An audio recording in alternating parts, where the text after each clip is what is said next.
My review of building a book nook. If you spent more than 30 seconds on Book Talk, odds are you've seen videos for these adorable hidden worlds, and you've already picked out just the right spot for a Japanese alleyway or unnamed wizard shopping district on your own bookshelf.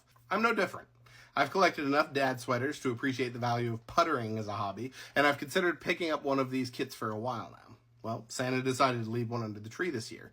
I spent last Saturday assembling it, and I wanted to provide an honest review of what it's like to put together one of these diabolical psychological experiments disguised as a charming diorama.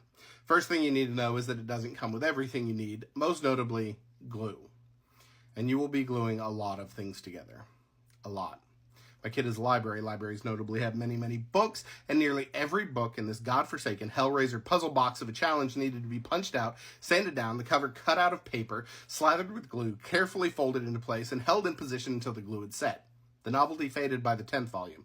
I learned you could actually taste rage by the 50th. It's also worth discussing your choice of glue because you really have two options. You could select a quick-drying glue that bonds in seconds, permanently welding together irreplaceable pieces, mere moments before you realize that you did that wrong, it's ruined, it's all ruined, your dad was right, you really are a failure. Or, if you're like me, you'll pick a glue that takes a bit longer to cure, giving you plenty of time to make adjustments, but consigning the assembly process to an eternal exercise in patience that raised my blood pressure so high I'm shocked it didn't spray on my ears. Look, at one point I had to glue a balcony in place that was connected by a tiny sliver of wood and a child's wish, and I held it in place for 17 years. It was like that scene in Interstellar when Matthew McConaughey tries to manifest an Academy Award with tears and snot while his daughter speedruns resentment and neglect on a 22-inch TV.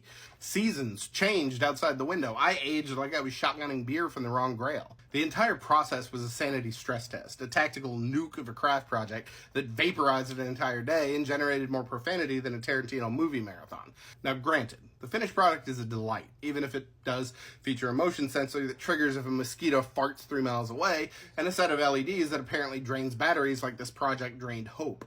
Anyway, it's adorable, and I'm sure that in 6 months or so, the sweet relief of time will have driven the nightmares away long enough for me to be convinced that I really need the greenhouse one, at which point the cycle of madness will begin anew.